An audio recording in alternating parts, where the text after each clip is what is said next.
সুপ্রিয় দর্শক, আসসালামু আলাইকুম। রিফা রান্নার রেসিপি থেকে সবাইকে স্বাগতম। আজ আমি আপনাদের সাথে শেয়ার করব শুধুমাত্র আলু আর নুডলস দিয়ে খুবই মজাদার একটি নাস্তার রেসিপি। আপনারা যদি ঝটপট কিছু বানাতে চান তাহলে এভাবে এই নাস্তাটি ট্রাই করে দেখতে পারেন। আশা করছি আমার আজকের রেসিপিও আপনাদের কাছে অনেক ভালো লাগবে। আর রেসিপি ভালো লাগলে ভিডিওতে অবশ্যই একটি লাইক দিয়ে শেয়ার করার অনুরোধ রইল। আর রেসিপিটি কেমন হয়েছে তা অবশ্যই কমেন্টে লিখে জানাবেন। আমার চ্যানেলটি এখনো সাবস্ক্রাইব করে না থাকলে চ্যানেলটি সাবস্ক্রাইব করে পাশে থাকা বেল আইকনটি অন করে রাখবেন। তাহলে আমার প্রতিদিনের নতুন রেসিপিগুলো সবার আগে আপনার কাছে পৌঁছে যাবে। তাহলে আর কথা না বাড়িয়ে চলুন মূল রেসিপিটা একবার দেখে নিই। আজকের এই নাস্তাটি বানানোর জন্য আমি এখানে ২ টি আলু সিদ্ধ করে এরকম করে খোসাটাকে ছাড়িয়ে নিয়েছি। এখন এই আলুগুলোকে আমি একটি কাঁটা চামচ দিয়ে ভালোভাবে ম্যাশ করে নিব। আপনারা চাইলে আলুগুলোকে কিন্তু হাত দিয়েও ভালোভাবে ম্যাশ করে নিতে পারেন কিংবা এটা হাতা দিয়েও কিন্তু ম্যাশ করে নিতে পারেন।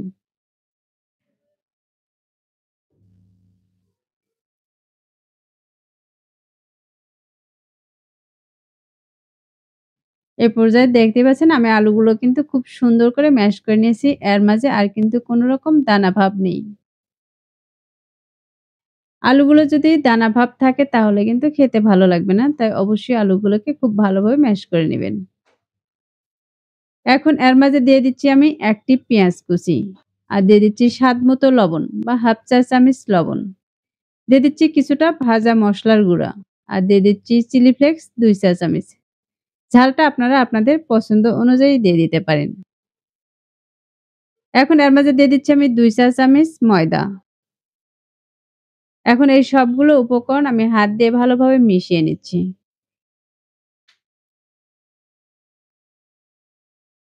আপনারা এখানে এই ময়দার পরিবর্তে কিন্তু চাউলের গুঁড়োটাও দিয়ে বানিয়ে নিতে পারেন।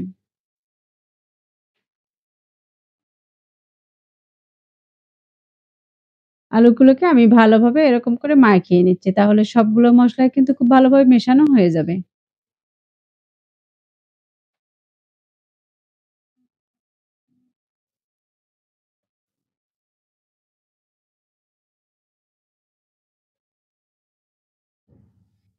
আমার আলুর সাথে সবগুলো মসলা খুব ভালোভাবে মিশিয়ানো হয়ে গেছে। এখন হাতের সাথেকার যে আলুটা লেগে আছে, আলুটাকে আমি পরিষ্কার করে নিচ্ছি।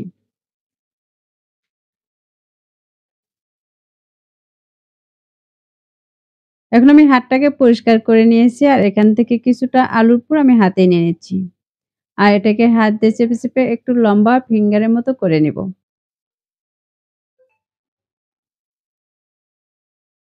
দেখতে পাচ্ছেন এই আলুটা কিন্তু আমি হাত দিয়ে এরকম করে লম্বা করে বানিয়ে নিয়েছি।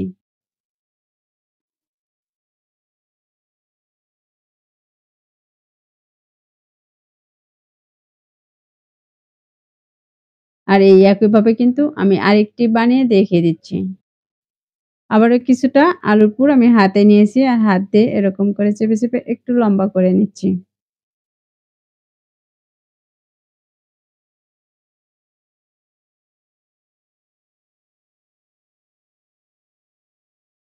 আমি এই একইভাবে কিন্তু সবগুলো এখানে বানিয়ে নিয়েছি।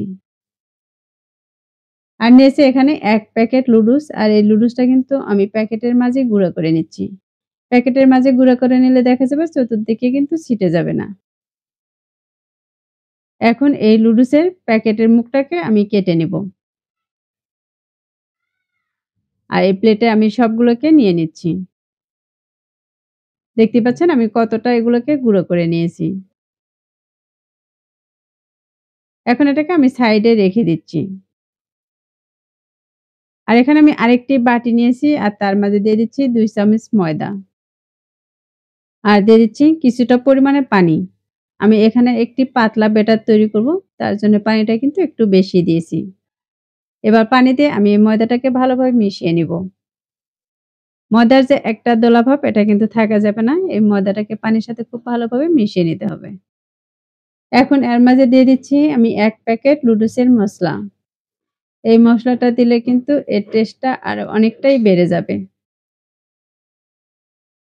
মসলাটা দেওয়ার পর কিন্তু এগুলোকে আমি আরো ভালোভাবে মিশিয়ে নিয়েছি।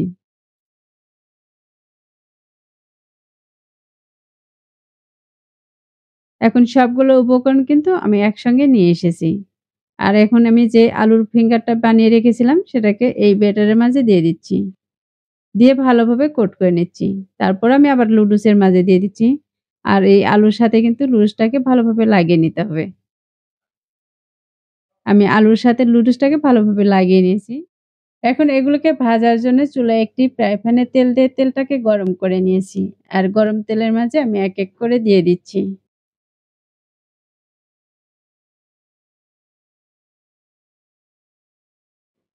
কড়াইতে যতগুলো দিয়ে ভেজে নেওয়া যাবে আমি ততগুলোকে দিয়ে দিচ্ছি। আর দেওয়ার পরে যখন একপাশে এরকম কালার চলে আসবে তখন এগুলোকে উল্টিয়ে নিব। এই পর্যায়ে দেখতে পাচ্ছেন এই পটেটো ফিঙ্গার গুলোতে কিন্তু একপাশে একটু কালার চলে এসেছে। যে কারণে কিন্তু আমি সবগুলোকে এক, এক করে উল্টিয়ে নিচ্ছি। এগুলোকে প্রায় আমি ৫ থেকে ৬ মিনিটের মতো মিডিয়াম আঁচে ভেজে নিব। আর এই ৫ থেকে ৬ মিনিটের মাঝে কিন্তু আমি বেশ কয়েকবার এভাবে উল্টিয়ে পাল্টিয়ে ভেজে নিব। ৫ থেকে ৬ মিনিট ভাজার পরে দেখবেন এর গায়ে কিন্তু খুব সুন্দর একটি কালার চলে আসবে। আর এ পর্যায়ে দেখতে পাচ্ছেন এগুলোর গায়ে কিন্তু খুব সুন্দর একটি কালার চলে এসেছে। আমার এগুলো কিন্তু প্রায় ভাজা হয়ে গেছে। এখন এগুলোকে আমি একটি ছাঁকনি দিয়ে তেল ঝরিয়ে উঠিয়ে নিচ্ছি। আর বাকিগুলোকেও কিন্তু আমি একইভাবে ভেজে নিব।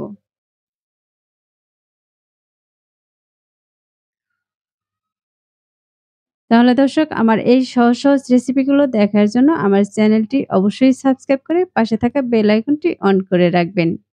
এ পর্যায়ে আমি কিন্তু সবগুলো ভেজে প্লেটে উঠিয়ে নিয়েছি। আর এগুলো ওঠানোর পর দেখে কিন্তু বুঝতেই পারতেছেন, এই নাস্তাগুলো দেখতে কিন্তু মাশাআল্লাহ অনেক সুন্দর হয়েছে। নাস্তাগুলো দেখতে যেমন লোভনীয় হয়েছে আর এগুলো খেতেও কিন্তু ভীষণ মজার ছিল। এই নাস্তাগুলো কিন্তু ছোট থেকে বড় সবাই কিন্তু খুবই পছন্দ করবে। আশা করছি প্রতিদিনের মতো আমার আজকের রেসিপিও আপনাদের কাছে খুবই ভালো লেগেছে আর সহজে লেগেছে। রেসিপিটি ভালো লাগলে ভিডিওতে অবশ্যই একটি লাইক দিয়ে শেয়ার করার অনুরোধ রইল। আর রেসিপিটি বাসায় অবশ্যই একবার ট্রাই করবেন। আর আপনাদের রেসিপিগুলো কেমন হয়েছে তাও আমাকে কমেন্টে লিখে জানাবেন। আর আমার চ্যানেলটি এখনো সাবস্ক্রাইব করে না থাকলে চ্যানেলটি সাবস্ক্রাইব করার অনুরোধ রইল। আর যারা চ্যানেলটি সাবস্ক্রাইব করেছেন তাদেরকে অসংখ্য ধন্যবাদ। কথা হবে এরকম সহজ আর মজার, মজার রেসিপি নিয়ে। এ পর্যন্ত সবাই ভালো থাকবেন, সুস্থ থাকবেন আর আমার নিয়মিত রেসিপির সাথেই থাকবেন। আজ এ পর্যন্তই। আল্লাহ হাফেজ।